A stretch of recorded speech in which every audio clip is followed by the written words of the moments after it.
Tonight, we step into a landscape that has challenged travelers for thousands of years. Picture this. You are standing at the edge of a dense Appalachian forest. Before you, steep ridges rise in layers, one behind another, disappearing into a gray mist. There is no clear horizon, no obvious path forward, just an endless repetition of forested slopes that seem to fold into themselves like waves frozen in time. For thousands of years, Native American groups treated the Appalachian Mountains not as scenery to admire, but as a place that required profound caution. These were not mountains to conquer or claim. They were barriers to navigate with respect, knowledge, and careful timing. This was not superstition. This was survival. Tonight, I promise to show you why Native Americans moved differently through these mountains, why their trails followed specific patterns, why they traveled at certain times and avoided others, and what these choices reveal about dangers that were real, measurable, and deadly, dangers that still exist today. This is not a story of fear or legend. This is a story of landscape, of geography, of weather patterns and physical realities that shaped human behavior for millennia. So settle in, get comfortable, and let us walk together into the heart of the Appalachians, where every ridge tells a story of caution, and every valley whispers warnings that echo across centuries. Part 1. The Geography of Deception. To understand why the Appalachian Mountains were dangerous, we must first understand what makes them different from other mountain ranges. The Appalachians are not like the Rockies, with their dramatic peaks and clear sightlines. They are not like the Sierra Nevada, with their granite faces and alpine meadows. The Appalachians are something else entirely. They are a landscape of repetition. Imagine standing on a ridge in the heart of the Appalachians. You look east and you see a forested slope descending into shadow. Beyond that, another ridge rises, identical to the one beneath your feet. And beyond that, another, and another. The ridges run parallel, stretching north to south for hundreds of miles, creating what early travelers called an ocean of mountains. This repetition is the first danger. When every ridge looks the same, when every valley appears identical, when the forest canopy blocks your view of distant landmarks, navigation becomes nearly impossible. There are no unique peaks to guide you, no distinctive rock formations, just endless, repeating waves of forested ridges that stretch in every direction.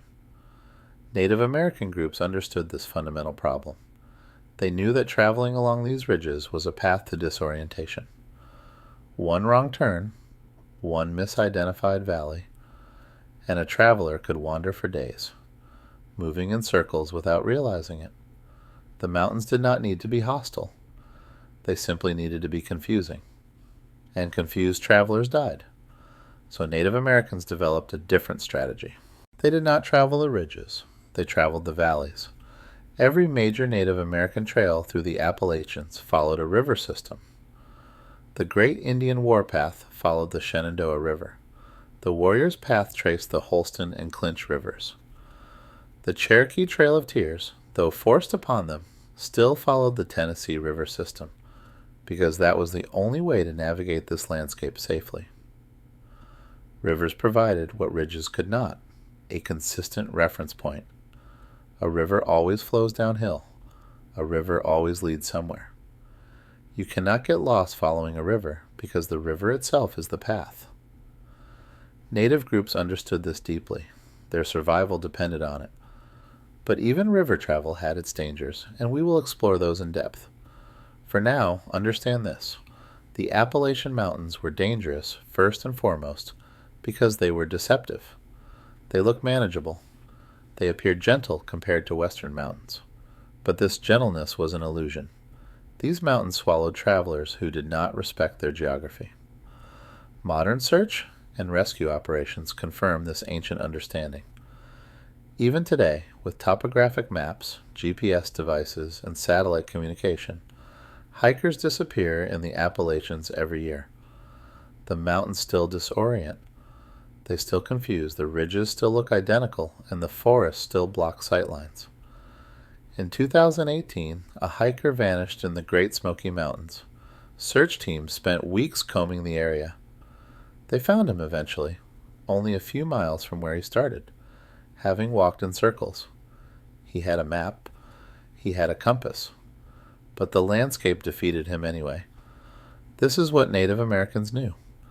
The Appalachians do not need to be dramatic to be deadly. They simply need to be confusing. And in confusion, even strong travelers make fatal mistakes. Part 2. The forest is barrier. Now let us step down from the ridge and enter the forest itself. Here, the second layer of danger reveals itself: the density of Appalachian vegetation. Old growth. Appalachian forest was not a park. It was not a collection of trees with open space between them. It was a wall of vegetation so thick that visibility dropped to mere yards. The understory, the layer of plants beneath the main canopy, grew in such profusion that walking in a straight line became impossible. Mountain laurel formed impenetrable thickets. Rhododendron created tunnels that forced travelers to crawl. Greenbrier vines, covered in thorns, grabbed at clothing and skin. Fallen logs, covered in moss and rot, collapsed underfoot. The forest floor was not solid ground. It was a shifting, treacherous surface where every step required attention. Native American trails through this forest were not wide paths.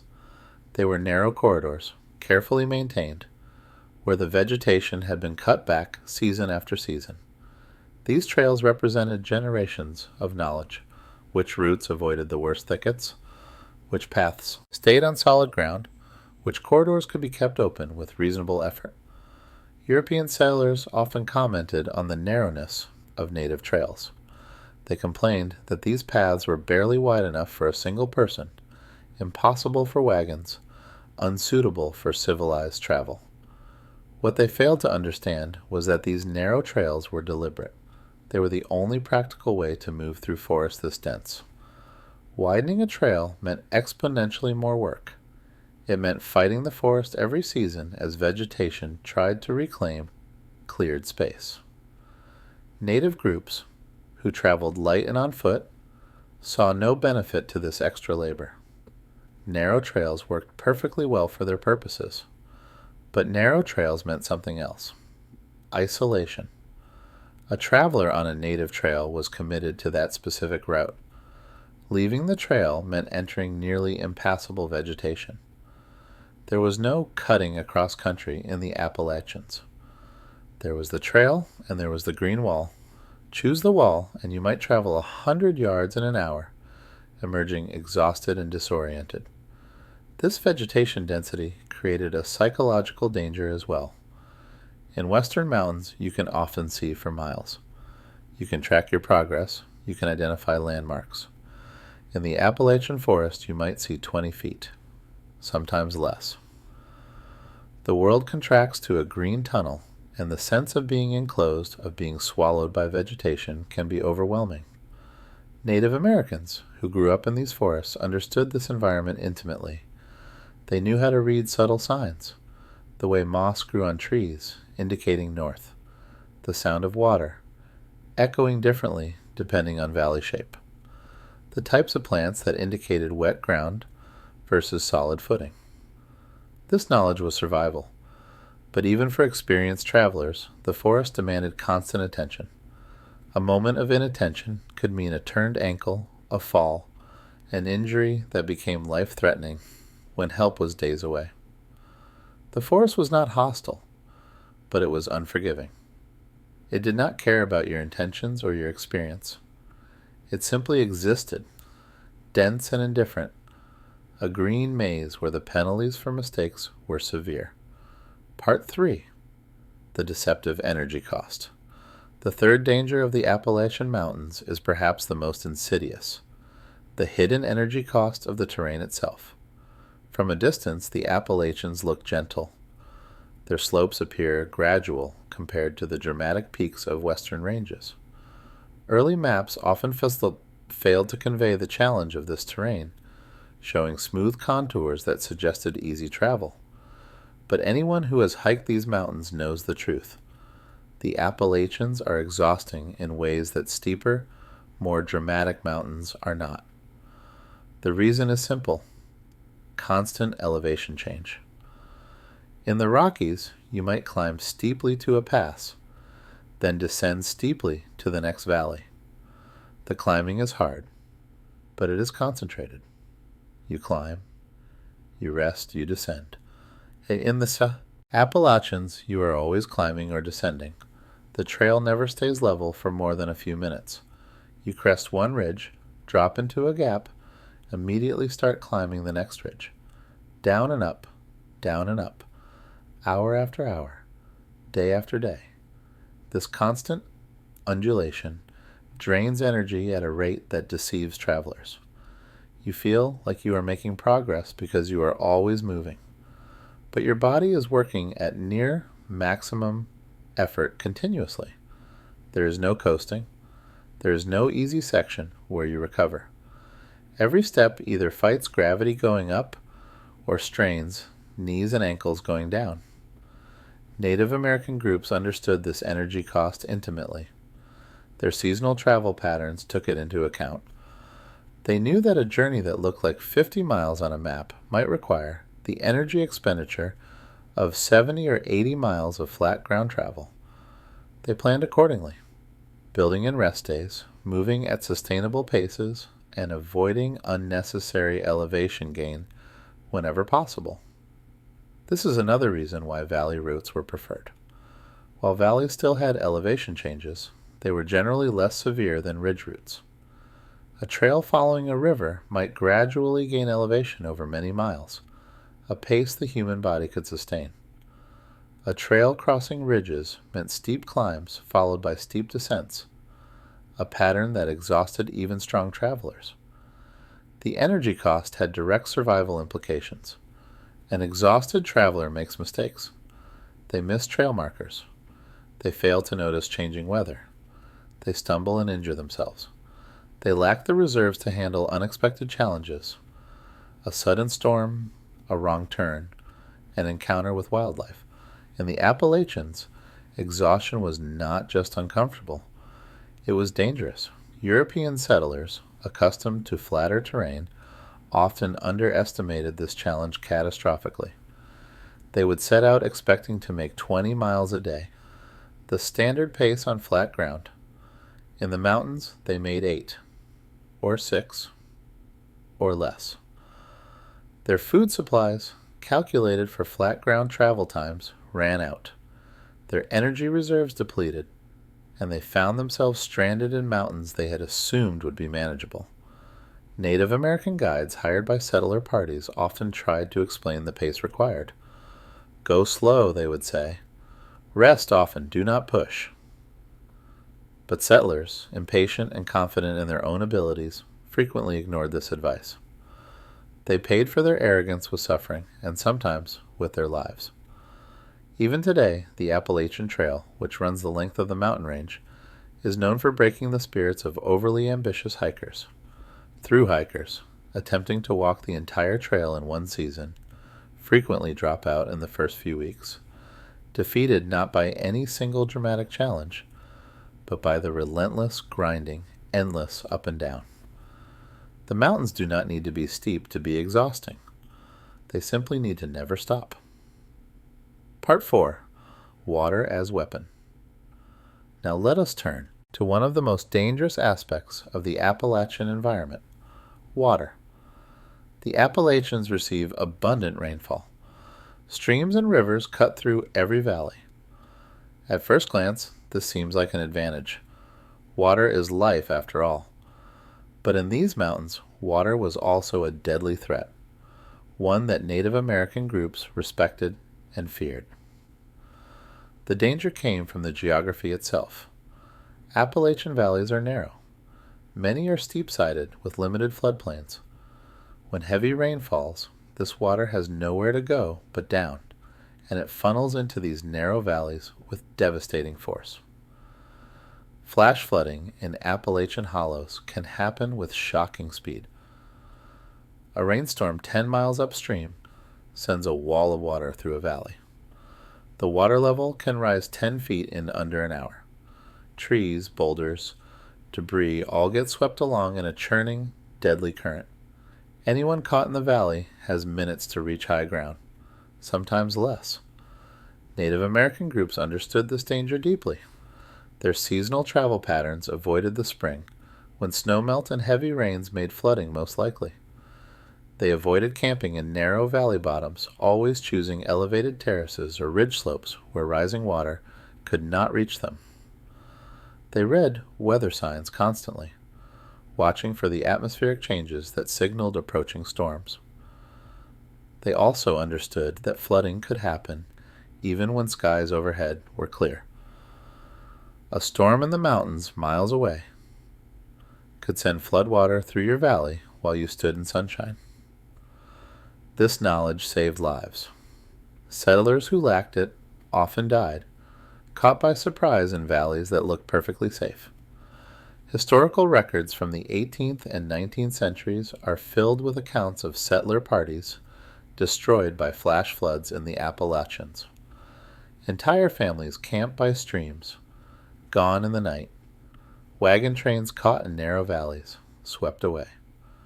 These tragedies happened again and again because settlers did not understand the relationship between the mountain geography and water dynamics. But flooding was not the only water danger. The steep terrain also meant landslides, especially after heavy rain. Appalachian slopes, while not dramatically steep, are often unstable. The soil is relatively thin, underlain by bedrock. Tree roots help hold the soil in place, but only to a point. When heavy rain saturates the ground, entire hillsides can let go, sliding downward in flows of mud, rock, and vegetation that destroy everything in their path. Native Americans recognized the warning signs of unstable slopes. They knew which types of vegetation indicated stable ground versus unstable. They knew the sound of a hillside beginning to move, a deep rumble like distant thunder, but coming from the earth itself. They knew to avoid certain valleys during wet seasons, because those valleys had a history of slides. This knowledge was specific and local. What was safe in one valley might be deadly in another. The knowledge could not be generalized. It had to be learned valley by valley, hollow by hollow, through generations of observation. This is why native groups who lived in the mountains had such an advantage. They carried the accumulated experience of centuries. Settlers, arriving with no such knowledge, built homes in slide zones. They camped in flood paths. They dismissed native warnings as superstition. And they died, crushed under mudslides or swept away by water, victims of their own ignorance. Even today, landslides and flash floods kill people in the Appalachians every year. Despite modern meteorology, despite warning systems, despite all our technology, these mountains still exact a toll from those who do not respect their dangers. Part 5. Weather's Rapid Shifts. The fifth danger of the Appalachian Mountains is weather, specifically the speed with which conditions can change. Mountain weather everywhere is unpredictable, but the Appalachians have their own particular characteristics. They sit at a climate boundary where cold air from the north meets warm, moist air from the south. This collision creates atmospheric instability that can generate storms with remarkable speed. A clear morning can turn to thunderstorms by afternoon. Fog can descend in minutes, reducing visibility to feet. Temperature can drop 20 degrees when a cold front moves through, turning a comfortable hike into a hypothermia risk. These changes happen faster than travelers can prepare, especially if they are caught on a ridge or in an exposed position. Native American groups understood these weather patterns through long observation. They knew the seasons when storms were most likely. They knew the atmospheric signs that predicted change, the quality of light, the behavior of birds, the feel of the wind. They scheduled travel to avoid the most volatile periods and built flexibility into their plans to allow for weather delays.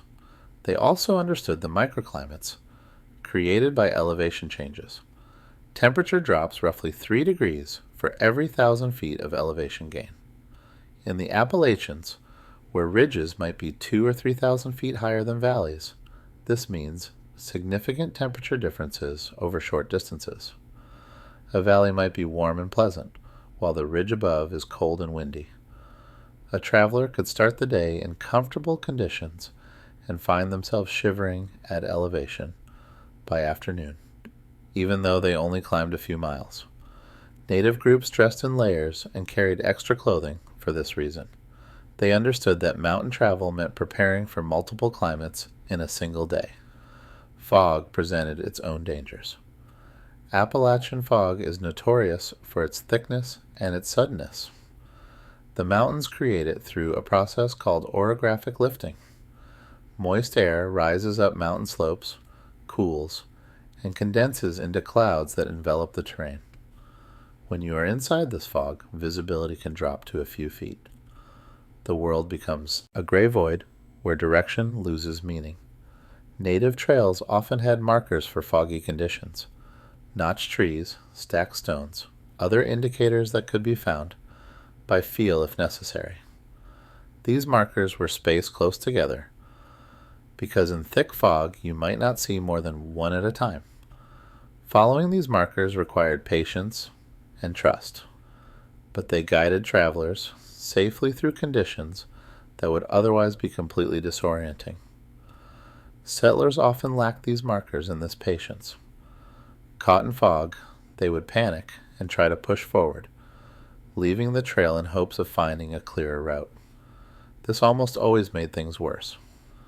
Without visual references, they would wander in circles or walk off cliffs they could not see until they were falling. Thunderstorms in the mountains carried multiple dangers. Lightning strikes were a real threat on exposed ridges. Heavy rain could trigger flash floods and landslides. High winds could bring down trees or branches.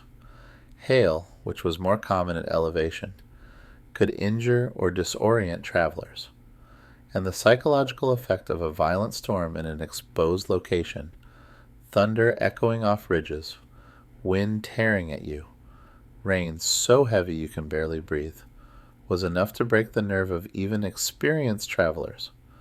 Native Americans knew the safest response to mountain storms: find shelter and wait. Do not try to push through.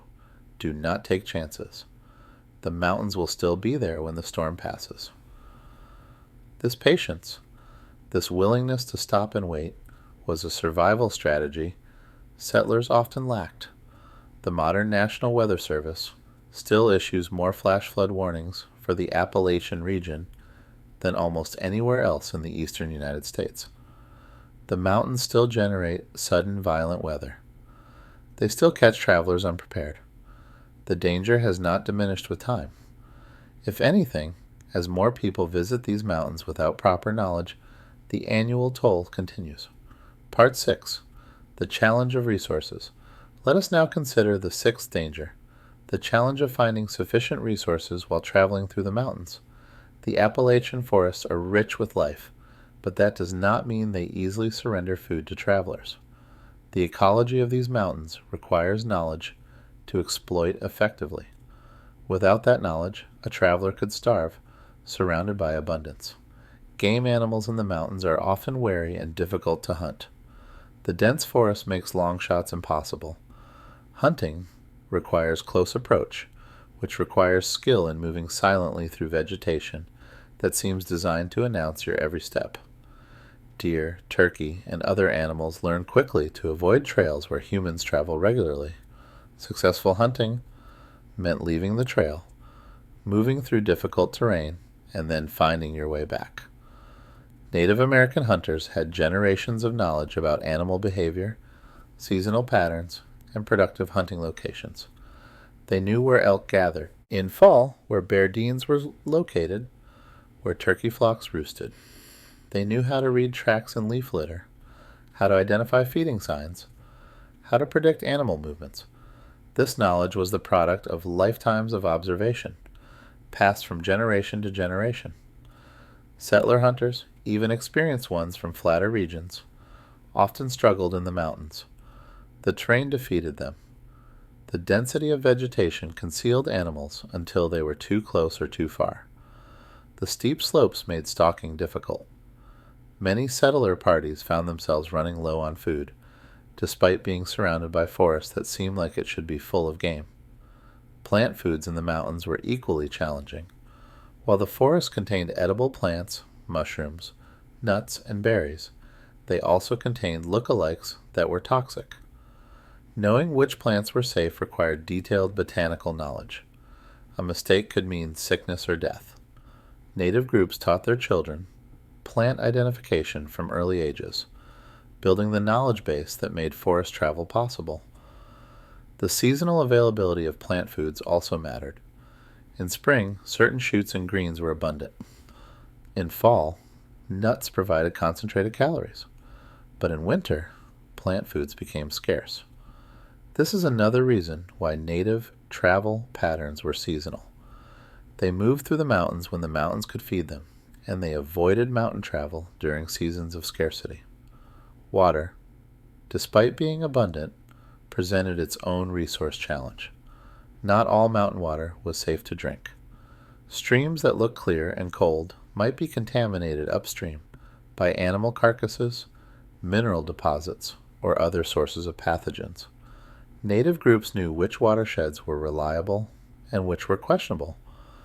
They knew how to identify safe water sources by taste, smell, and observation of the surrounding environment. Settlers often drank from any clear stream, assuming mountain water was pure by definition. This led to repeated bouts of dysentery and other waterborne illnesses that weakened travelers and sometimes killed them.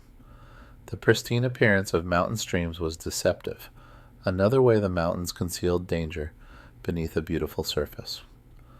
Firewood was usually abundant, but starting and maintaining fires in mountain conditions required skill. Wood in dense forest is often damp. Rain and fog keep everything slightly wet, even when days seem dry. Native groups knew how to identify dead standing trees that were dry inside, how to split wood to reach dry heartwood, and how to build fires that would burn despite damp conditions. They also knew how to manage fires safely in forest environments where an escape fire could be catastrophic. The challenge of resources meant that mountain travel required careful planning. You could not simply set out and expect the land to provide. You needed to know where resources were located, when they were available, and how to exploit them efficiently. This knowledge barrier was one reason why native groups restricted certain areas, not out of hostility to outsiders, but because allowing unprepared travelers into difficult terrain was essentially condemning them to death. Part 7. Wildlife Encounters. The seventh danger involves the wildlife that inhabited these mountains, particularly the large predators that Native American travelers had to coexist with. The Appalachian Mountains were home to black bears, mountain lions, wolves, and other predators. While attacks on humans were rare, they were not impossible, and the dense forest gave predators significant advantages in any encounter. Black bears in the Appalachians could be enormous, with males sometimes exceeding 500 pounds. A bear that decided you were a threat, or worse, that decided you were food, was a deadly problem. The dense vegetation meant you might not see a bear until you were within yards of it. This close proximity gave little time to react. Native American groups taught bear avoidance strategies from childhood. Make noise while traveling so bears hear you coming and move away. Avoid berry patches during fruiting season when bears are feeding intensely. Never come between a mother bear and her cubs. If you see a carcass, leave the area immediately because a bear may be nearby guarding its food. Store food away from sleeping areas. These strategies reduced encounters, but they could not eliminate them entirely. Mountain lions, also called cougars or panthers depending on the region, were the apex predators of the Appalachians. These cats were ambush hunters, often attacking from behind without warning. A full-grown mountain lion could take down a deer, and could certainly kill a human if it chose to. While attacks were uncommon, they happened, particularly when cats were old, injured, or otherwise unable to hunt their normal prey. The dense forest that made navigation difficult for humans was perfect habitat for mountain lions. They could stalk within feet without being detected. Their tawny coloration blended perfectly with dead leaves and dappled light. Native groups traveling through mountain lion territory moved in groups when possible, watched their surroundings constantly, and never let children wander alone. Wolves, though not as individually dangerous as bears or mountain lions, hunted in packs that could be formidable. A pack of wolves that decided to follow travelers posed a psychological threat, even if actual attacks were rare. The sound of wolves howling at night, echoing through dark forests, was enough to unsettle even experienced travelers. Native groups generally had few problems with wolves because their own numbers and group cohesion deterred attacks. Wolves preferred easier prey, but a lone traveler or a small party could potentially attract attention from a pack that was hungry or defending territory. This was another reason why mountain travel was typically done in groups rather than alone. Beyond large predators, the mountains contained venomous snakes, particularly timber rattlesnakes and copperheads. These snakes favored rocky outcrops and deadfall logs, exactly the types of terrain travelers had to navigate. A snake bite in the mountains, far from help, could be fatal. Native groups learned to watch where they placed their hands and feet, to check carefully before sitting or sleeping, and to recognize snake warning signs like the distinctive rattle. Smaller animals presented their own problems. Raccoons, opossums, and other mammals could carry rabies. A bite from a rabid animal was effectively a death sentence in an era before treatment. Native groups taught avoidance of animals that behaved strangely, particularly animals that appeared tame or unafraid, as these behaviors often indicated disease. Insects were perhaps the most constant wildlife problem. Mosquitoes in mountain valleys could be overwhelming during warm months. Ticks were everywhere in the forest, carrying diseases that ranged from annoying to deadly. Stinging insects like hornets and yellow jackets built nests in trees and underground, and accidentally disturbing a nest could trigger a swarm attack that was excruciating, if not actually dangerous. Native American groups used smoke, plant oils, and mud as insect repellents. They wore clothing that covered most of their skin. They checked themselves daily for ticks. They learned to identify and avoid areas where stinging insects were likely to nest.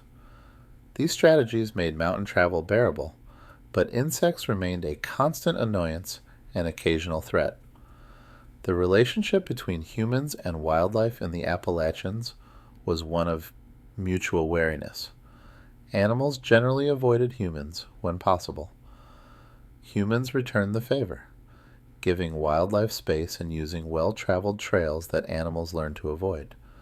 But the density of the forest meant that surprise encounters were always possible, and when they happened, the outcome could be deadly. Settlers often had less experience managing wildlife encounters. They might approach bears out of curiosity, not understanding the danger. They might camp in locations that invited animal visits. They might fail to properly store food, attracting scavengers. Their lack of knowledge led to repeated dangerous encounters that confirmed, in settler minds, that the mountains were wild and hostile. In truth, the mountains were simply indifferent, and ignorance was the real danger. Part 8. Seasonal Timing as Survival. The eighth critical factor in understanding why the Appalachian Mountains were dangerous is seasonal timing. Native American groups did not travel through these mountains randomly. They moved according to carefully calculated seasonal windows that maximized safety and minimized risk. Spring in the Appalachians was beautiful but treacherous. Snowmelt from higher elevations combined with spring rains created peak flooding conditions. Streams that were ankle deep in summer became raging torrents in spring. Rivers overflowed their banks. Trails turned to mud, so thick that travel became exhausting or impossible. This was not a good time to be in the mountains. Spring also brought unpredictable weather. Late season snowstorms could dump heavy snow at higher elevations, blocking passes and burying trails. Temperature swings were dramatic, with freezing nights followed by warm days. These conditions made hypothermia a constant risk, particularly if travelers got wet and could not get dry. Native groups generally avoided serious mountain travel in spring. They used this time for other activities, planting crops in lowland areas, repairing equipment, preparing for summer travels. They let the mountains shed their winter accumulation and settle into more stable conditions before venturing into them. Summer was peak travel season, but even summer had its dangers. Heat in the valleys could be oppressive, and carrying water became a critical concern. Afternoon thunderstorms were common and could be violent. Insects were at their worst. But despite these challenges, summer offered the most stable conditions overall. Stream levels were predictable. Trails were dry and clear. Vegetation was full and green, providing abundant plant foods. Days were long, allowing more travel time. Native American groups scheduled their major movements through the mountains for late summer and early fall. This timing had multiple advantages. Water levels were at their lowest and most predictable, making stream crossing safer.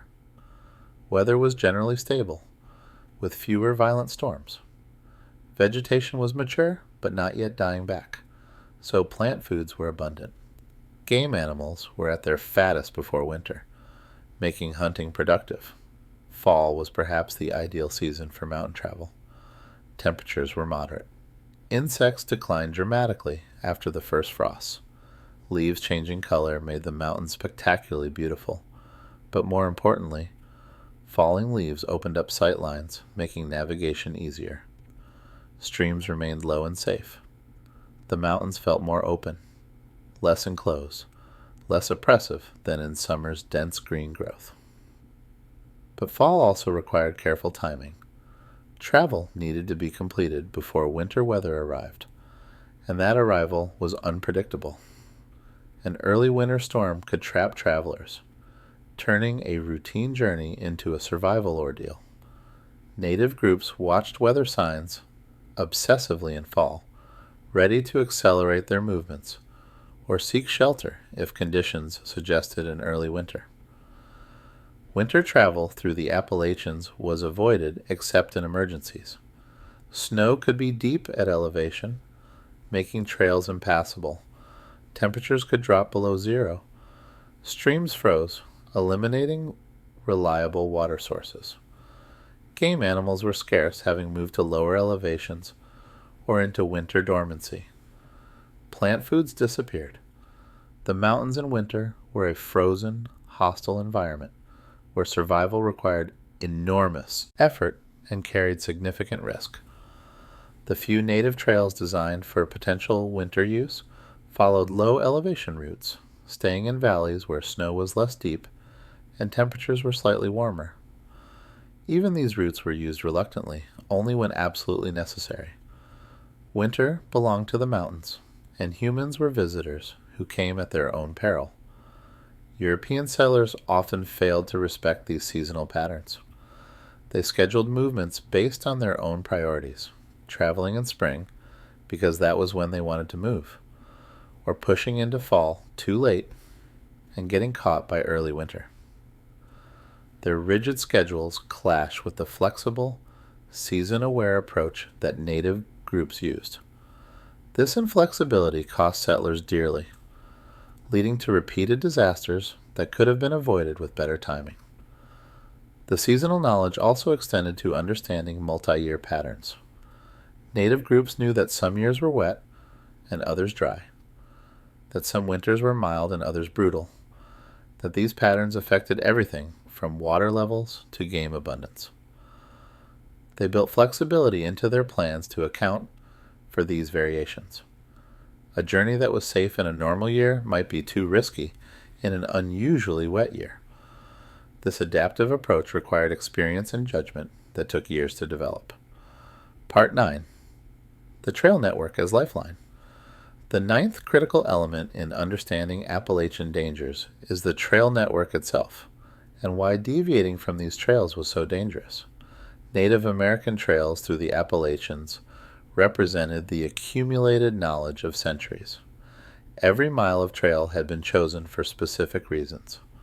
The routes avoided the worst terrain, skirted the most unstable slopes, crossed streams at the safest points, and connected resource areas in efficient patterns. These trails were not straight lines. They curved and meandered in ways that seemed inefficient to European observers used to Roman road engineering. But every curve had a purpose. A trail that went around a ridge rather than over it avoided steep climbing. A trail that seemed to take a longer route might actually be following more stable ground, avoiding an area prone to landslides or flooding. The trails also incorporated knowledge about water sources. A good trail would pass by reliable springs or streams at intervals that matched a day's travel. This allowed travelers to refill water supplies without deviating from the route. Trails that lacked regular water sources were considered poor and were used only when necessary. Camping sites along trails were equally deliberate. Flat areas large enough for a group to sleep, elevated enough to avoid flooding, near water but not so close that flood risk increased, with deadfall available for firewood, and sheltered from prevailing winds. These sites were known to experienced travelers and were used generation after generation. The trails themselves were marked, though often in ways that were not obvious to untrained eyes. A tree might have blazes cut into its bark. Stones might be stacked in particular patterns. Branches might be bent or broken in specific ways. These markers were subtle because they did not need to be obvious. They just needed to be readable by people who knew what to look for.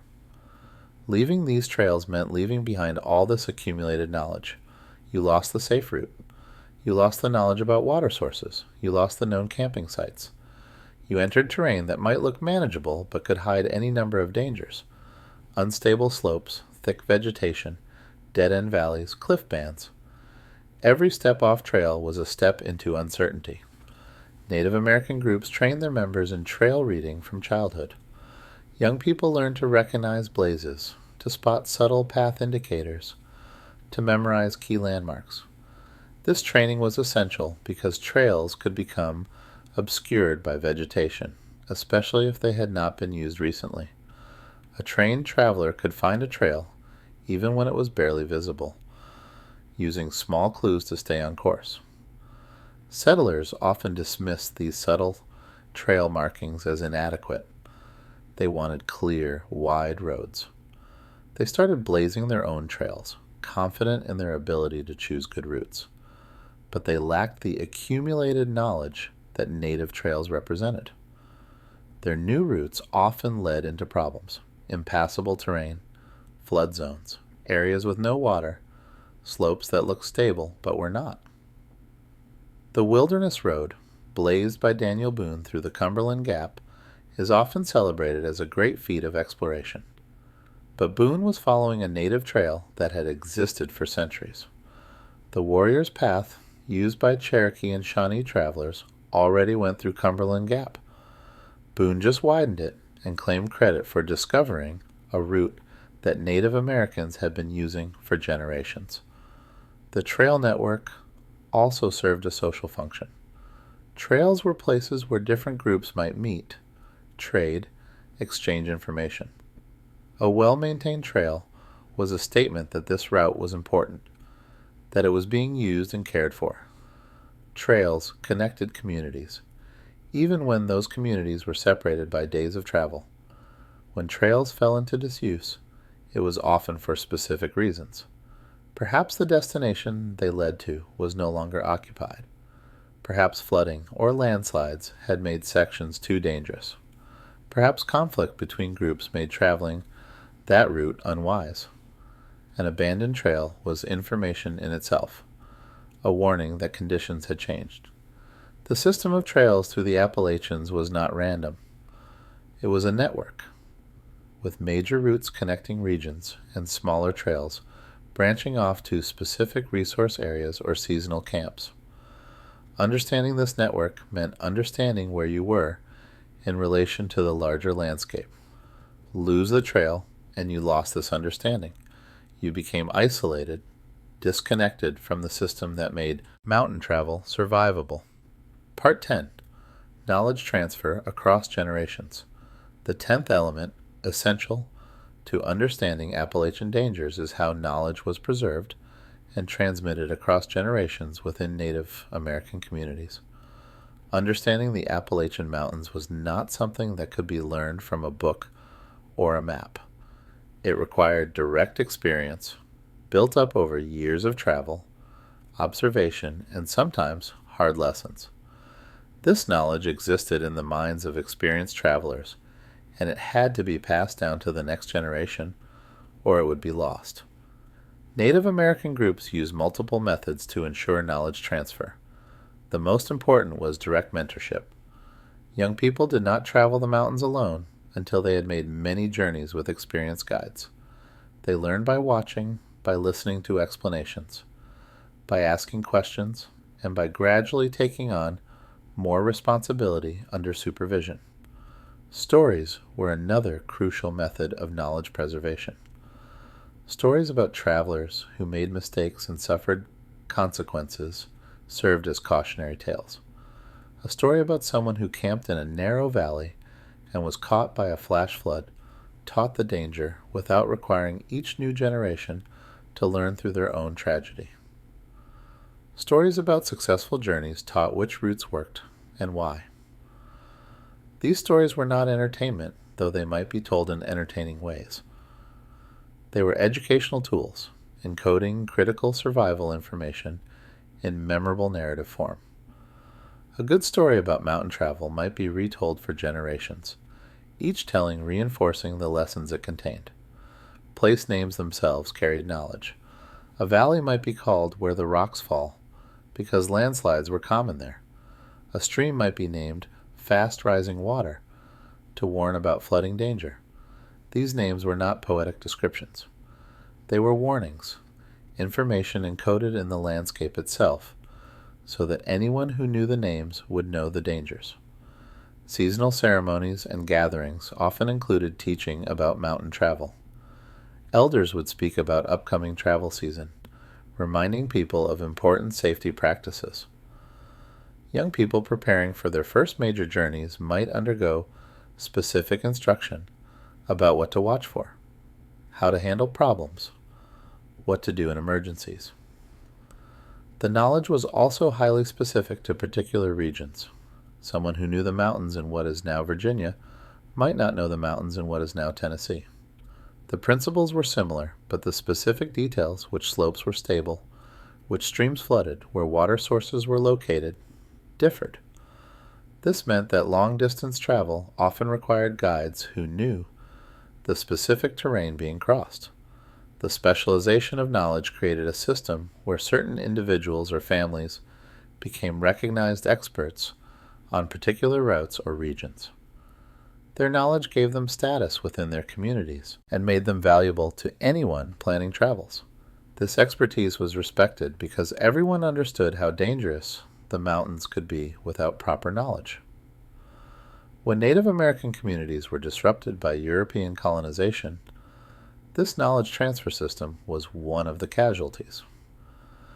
As young people were removed to mission schools or reservations, as traditional travel patterns were restricted, as populations declined from disease, the chain of knowledge transmission broke. Information that had been preserved for centuries was lost within a generation or two. Settlers arriving in the mountains had to start from zero, learning through trial and error lessons that Native Americans had learned centuries earlier. This resulted in repeated tragedies that could have been avoided if the existing knowledge base had been respected and incorporated rather than dismissed as savage or primitive. Even today, some of the deepest knowledge about Appalachian ecology and geography exists within Native American communities, preserved by people who maintain connections to their ancestral lands and traditions. This knowledge represents an unbroken thread reaching back thousands of years, a resource that is only now beginning to be recognized and valued by the broader society. Part 11. The Settler Experience and Repeated Disasters.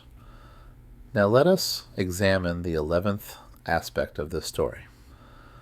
What happened when European settlers entered the Appalachian Mountains without the knowledge base that Native American groups possessed? The settler experience in the Appalachians was marked by repeated disasters that followed predictable patterns. These were not random tragedies. They were the direct result of ignorance about the specific dangers these mountains presented. Settlers built homes in floodplains because the flat land near streams was easier to farm. Native groups could have told them that these bottomlands flooded regularly, sometimes catastrophically, but settlers either did not ask or did not believe the warnings. The floods came, destroying homes, drowning families, washing away entire seasons of work.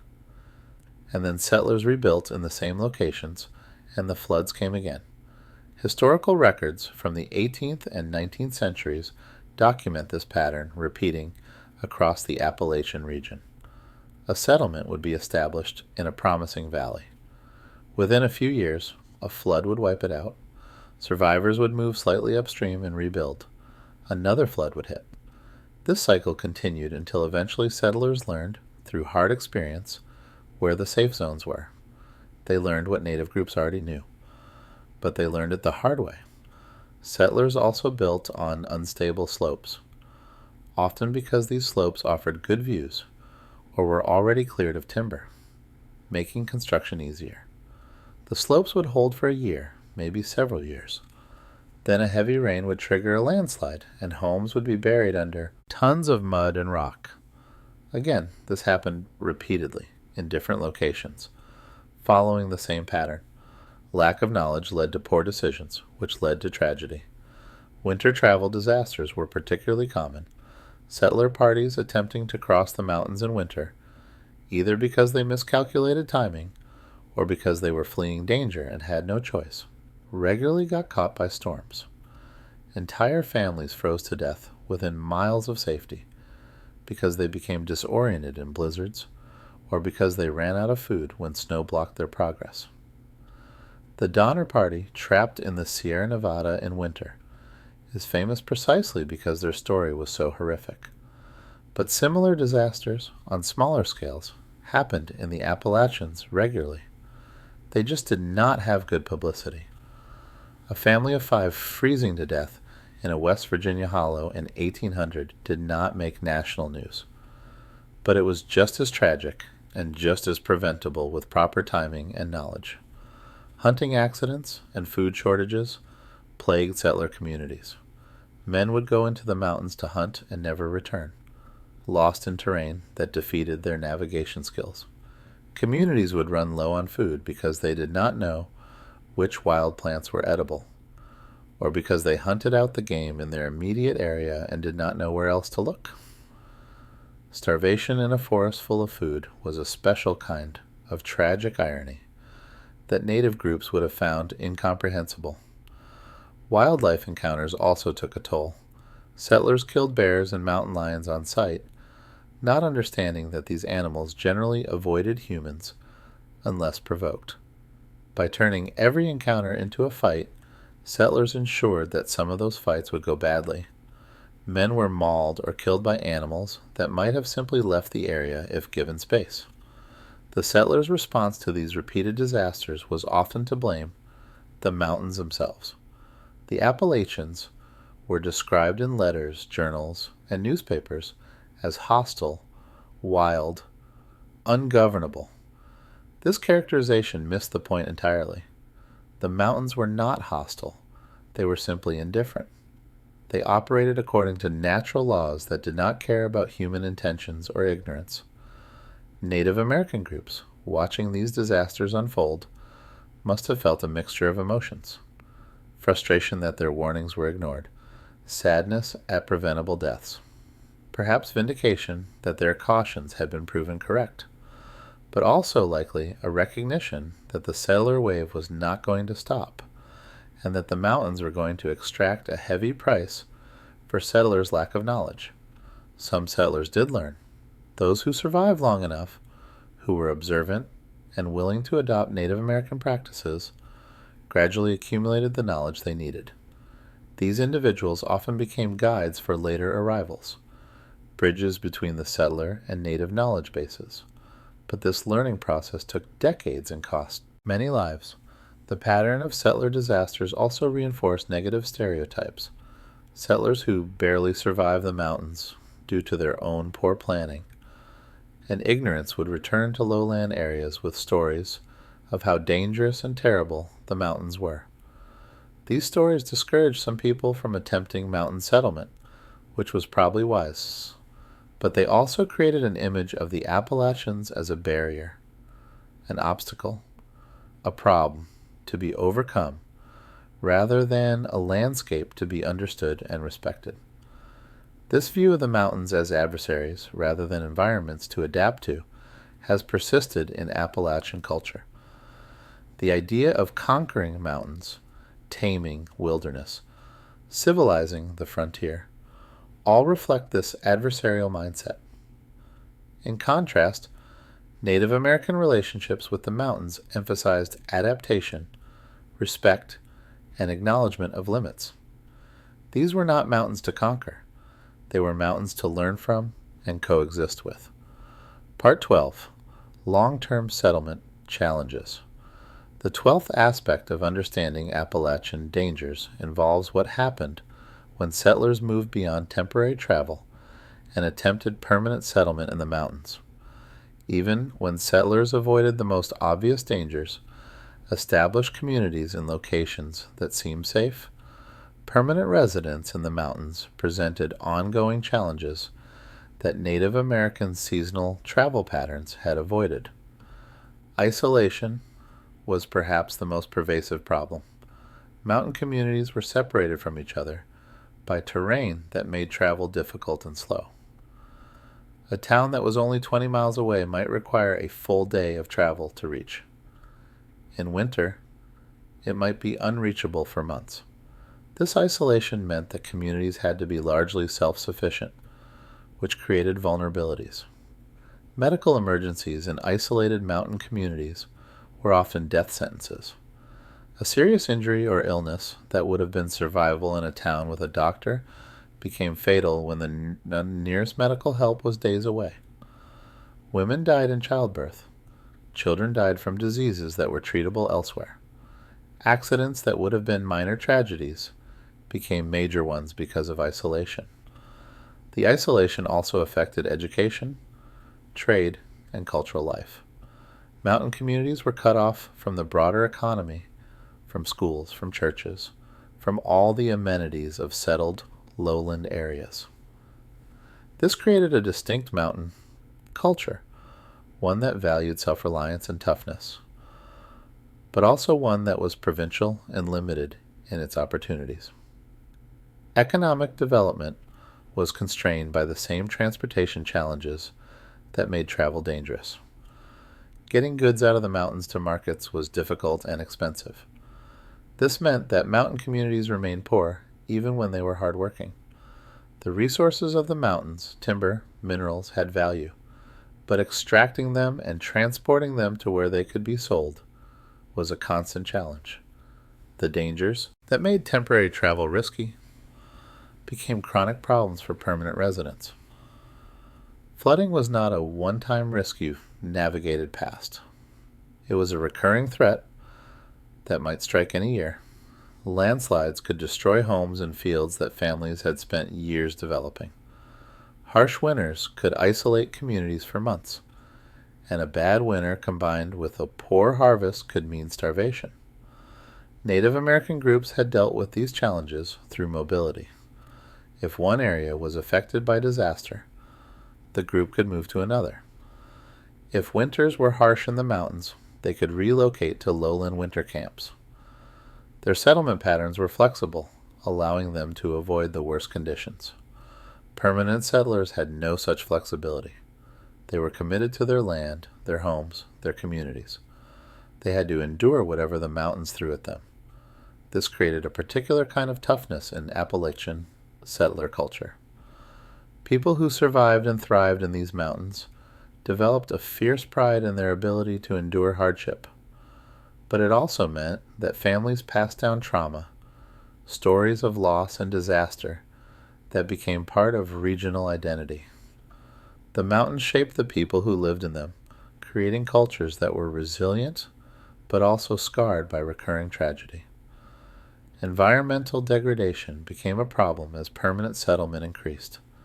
Forests were cleared for farming and timber, which increased erosion and flooding. Game animals were overhunted, reducing food security. The balance that Native American groups had maintained through seasonal movement and population limits was disrupted by settlers who stayed in one place and grew in numbers. This degradation then fed back into making the mountains more dangerous. Cleared hillsides were more prone to landslides. Deforested valleys flooded more severely. The removal of forest cover affected local climate and water cycles. In trying to make the mountains more livable through development, settlers sometimes made them more dangerous. The coal mining industry, which developed in the Appalachians in the 19th and 20th centuries, introduced entirely new categories of danger. Mine collapses, explosions, and long-term health effects from coal dust created a landscape of industrial hazards layered on top of the natural ones. The mountains became dangerous in new ways that neither Native Americans nor early settlers had experienced. Part 13. The Psychological Dimension. The 13th element in understanding why the Appalachian Mountains were considered dangerous involves the psychological effects of the mountain environment itself. The density of the forest, the sense of enclosure, the limited sight lines all created a psychological pressure that could be overwhelming, especially for people accustomed to open landscapes. The mountains felt claustrophobic. The walls of vegetation closed in. The constant up and down travel created physical exhaustion that fed mental fatigue. For travelers, particularly those moving through the mountains alone or in small groups, the isolation could be profound. You might travel for days without seeing another human being. The only sounds were natural: wind, birds, the occasional crack of a branch. This solitude, combined with the knowledge that you were far from help if something went wrong, created anxiety that wore on mental reserves. Native American groups mitigated this through their cultural frameworks. The forest was home, not hostile. It was familiar, understood, populated by known spirits and forces that could be engaged with through proper practices. This cultural context made the mountains less psychologically oppressive. The land was not alien. It was a part of their world, integrated into their understanding of reality. Settlers lacked these frameworks. The forest was foreign, unknown, potentially hostile. European folklore populated forests with threats: wolves, witches, bandits. These cultural fears, transplanted to the Appalachians, amplified the psychological pressure of the environment. The mountains became a place of dread as much as physical danger. Disorientation added another layer of psychological stress. When you lose your sense of direction, when you are not sure where you are or which way to go, anxiety spikes. The calm reasoning necessary for survival becomes harder to maintain. People in this state make poor decisions. They panic, they run, they abandon supplies or shelter in hopes of finding help. These panic responses often turn survival situations into fatal ones. The repetitive nature of the terrain enhanced disorientation effects. When every ridge looks the same, when you crest what feels like the 10th identical hill and see yet another identical ridge ahead, it becomes hard to maintain confidence that you are making progress. The psychological effect is similar to being lost, even when you might technically be on the right path. You start to doubt. Doubt leads to change plans. Change plans in the mountains often lead to worse situations. Nighttime in the mountain forest was particularly psychologically challenging. The darkness under a forest canopy is absolute. Without a moon or a fire, you cannot see your hand in front of your face. Sounds become amplified and difficult to identify. A branch falling can sound like footsteps. Wind can sound like voices. Animals moving through underbrush trigger alert responses. Native American groups dealt with darkness through practice and cultural preparation. They were comfortable in forest darkness in ways that settlers often were not. They understood the sounds, could identify them, knew what was dangerous and what was not. Settlers, hearing the same sounds, would often interpret them as threats, lying awake in fear, exhausting themselves when they should have been sleeping. The cumulative effect of these psychological pressures was decision-making degradation. Tired, anxious, disoriented people make mistakes. They misread maps or trail signs. They take shortcuts that lead nowhere. They push on when they should rest, or give up when they should push on. The mountains did not need to attack. They just needed to erode judgment, and then natural consequences took care of the rest. Modern psychology recognizes that wilderness survival depends as much on maintaining mental stability as on physical skills. Training for backcountry travel now includes psychological preparation, recognizing panic symptoms, practicing calming techniques, making decisions rationally under stress. This knowledge was not formalized in Native American training, but it was certainly present. Experienced travelers understood the mental challenges and prepared young people for them through mentorship and gradual exposure to more difficult situations. The Appalachians also had a reputation, a mythology that built up around them. They were haunted mountains in settler folklore. Stories of disappearances, of mysterious lights, of strange sounds, accumulated and were passed along. Some of these stories had bases in real phenomena, misidentified natural occurrences. Others were pure invention. But they all added to the psychological burden of being in these mountains, creating an atmosphere of dread that was itself a kind of danger. Part 14. Why this knowledge matters today. As we reach the final sections of our journey through the dangers of the Appalachian Mountains, it is worth reflecting on why this history matters in our present moment. The Appalachian Mountains are still dangerous. Every year, hikers get lost on the Appalachian Trail. Search and rescue teams respond to hundreds of emergencies across the mountain range. People still underestimate these mountains, and they still pay for that underestimation. But more broadly, the story of the Appalachians is a story about the value of place-based knowledge, about the difference between knowing about a landscape and knowing how to survive in it. In an age where we can pull up satellite maps on our phones, where GPS can tell us our exact location, there is a temptation to believe that technology has made this kind of deep local knowledge obsolete. It has not. Technology fails. Batteries die. Devices break. Weather interferes with signals. And even when technology works perfectly, it does not replace understanding. A GPS can tell you where you are, but it cannot tell you if the valley you are in is a flood zone. It cannot tell you if the slope you are on is prone to slides. It cannot read weather signs or identify dangerous wildlife behavior. The Native American knowledge of the Appalachians was earned over thousands of years of living with these mountains. It represented an enormous investment of human observation, experimentation, and sometimes tragedy. When that knowledge was dismissed as primitive or irrelevant, when it was lost through cultural disruption, the cost was measured in lives. Today, we face a broader question.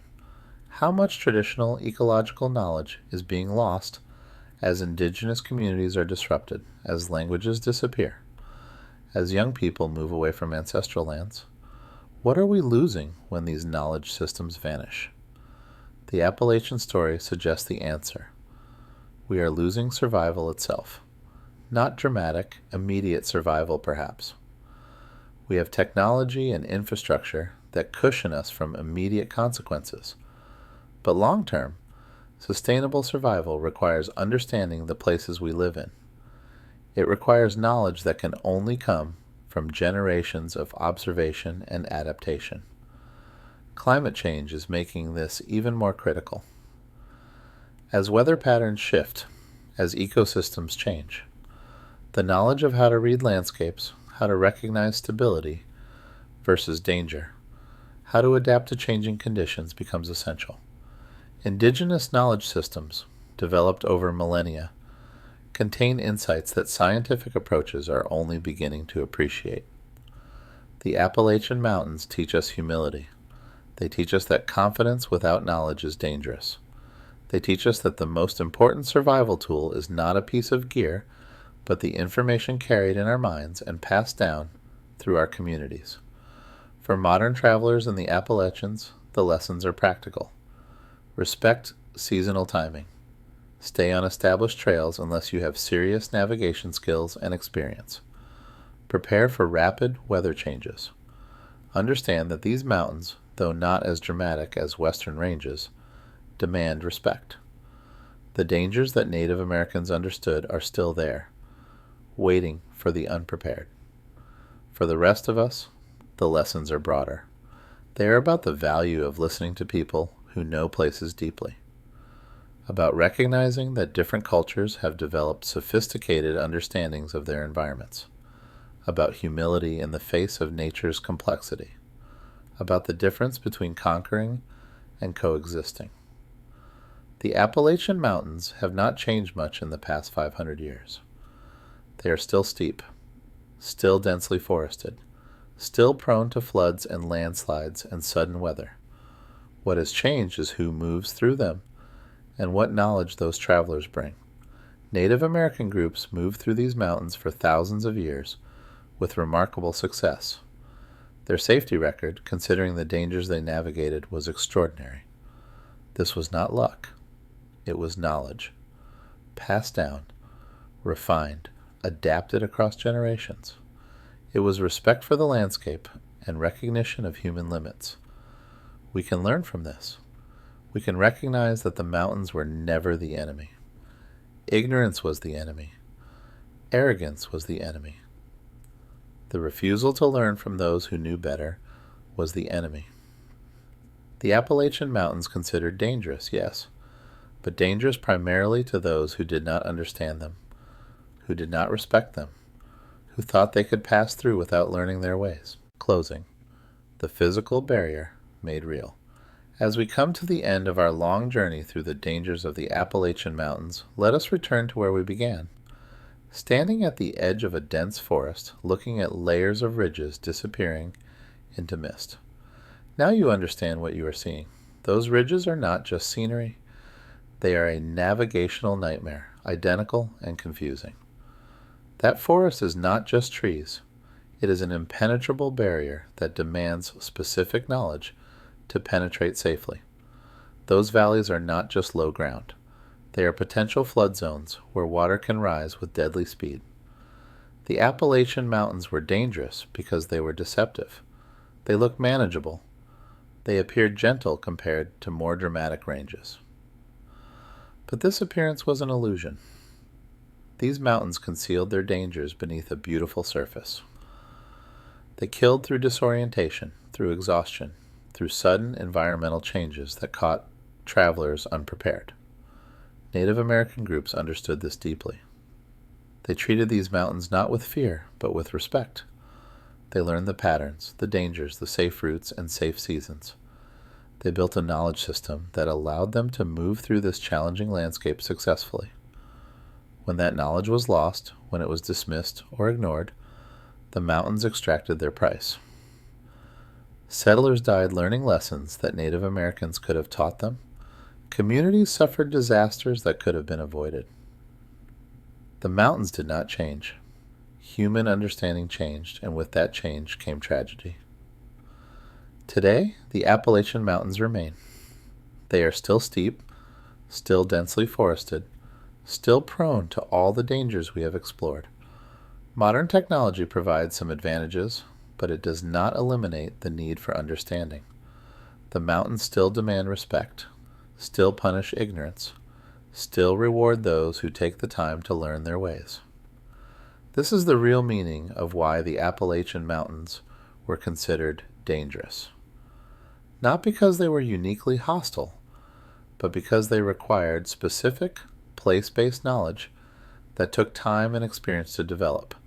They were a physical barrier that could be crossed safely with proper understanding, or that became a deadly trap without it. The Native American movement patterns through these mountains, the seasonal timing, the valley routes, the careful preparation, all of these were rational responses to a challenging environment. They represented sophisticated understanding, not primitive fear. We honor that understanding by recognizing its value, by learning from it, and by approaching these mountains and all wild places with the humility to acknowledge that nature operates on its own terms, not ours. The Appalachian Mountains stand today as they have for millions of years. They will stand long after we are gone. The question is not whether the mountains are dangerous. The question is whether we are wise enough to learn what they have to teach. Thank you for walking this long journey with me through the history, the geography, and the dangers of the Appalachian Mountains. May the lessons of the past guide your travels in the present, and may you always move through wild places with respect, knowledge, and care.